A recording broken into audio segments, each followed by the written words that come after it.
What's up, everybody? Welcome to another edition of The Breakdown. And the Oklahoma City Thunder come back from down 2-0. Got Serge Ibaka back in Game 3 and have now evened the series up at 2 games apiece. So now this becomes a best-of-3 series where the scene will shift back to San Antonio on Thursday night, 9 o'clock Eastern, 8 o'clock Central. And we'll see what happens from there.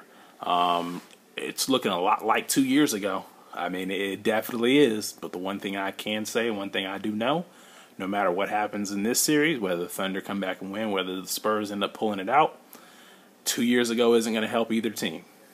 2 years ago is not going to help the Thunder. But I want to get into this. I have not been making videos on this, but I definitely want to get into this. Serge Ibaka gave the Thunder an emotional boost. And yes, he is altering some shots down low. Yes, he is being that rim protector. But aside from that, I mean, as long as the Spurs have been around, they've gone against rim protectors before. Ibaka can't be that good. I mean, they go from getting beat 112 to 77 in Game 2 to now these last 2 games just all of a sudden just turning it around. So Ibaka, he's good, but he can't be that good. I mean, it lies a lot deeper than that. And I think that the Thunder, as a collectively whole team, they have, first of all, start with coaching. They've moved Reggie Jackson to the starting lineup. Cephalosha's not playing anymore. So that's taken some pressure off of Durant and Westbrook.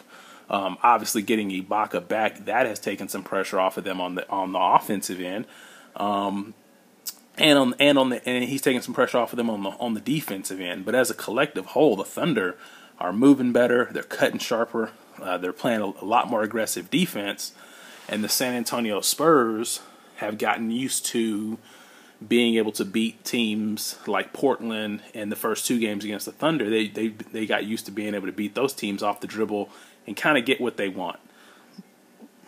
Some things to look for in Game 5. I look for the Spurs to get back to their bread and butter, which is ball movement. Have to get back to ball movement.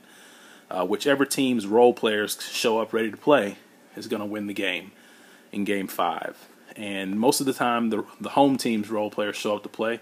But we'll see what happens with the Thunder. But if the Spurs get back to ball movement, as aggressive as the OKC Thunder are, ball movement is the perfect thing that will offset what the Thunder are doing defensively. Right now, the Spurs are trying to beat the Thunder off of penetration, dribble breakdowns, and that's not going to work. But what will work is ball movement, and we saw a little bit of that from the second unit of the Thunder, the Spurs in Game 4. Second unit of the Spurs, they don't have the talent level that the first and second unit. Well, I would say the third unit of the Spurs. Honestly, the guys really don't play a lot. They don't have the talent of the first and second level, but they definitely played a lot harder, and they definitely moved the ball in the towards the end of the third quarter, fourth quarter, and Popovich just took his starters out because they weren't playing, and I would totally agree with that. Now, some of that was probably due to the Thunder being a little bit lax, but hey, the third, the guys who ride the bench, they came in and gave the blueprint to what the starters need to do, and they need to move the ball. The Thunder are going to be the Thunder. This I can tell you guys. The Spurs have another level. They have another level that they have not unleashed yet. The Thunder, the level that you saw these last 2 games, that's what they are. But the Spurs have another level. Expect Game 5 to be a close game. I hear a lot of these Oklahoma City Thunder fans saying, "Oh, it's over, it's over." The series is not over. It's far from being over. It's 2-2.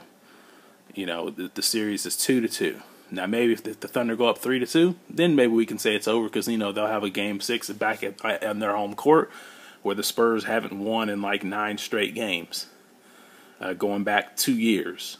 But other than that, the series is not over with by a long stretch.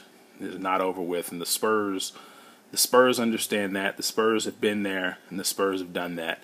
So let's not forget, Game 1 and Game 2, although Ibaka was out, if the Thunder play like that, they were going to lose anyway. I mean, like I said, he doesn't make up that much. Maybe they don't get blown out, but they weren't going to beat the Spurs playing the way that they played in Game 1 and Game 2. The effort just wasn't there.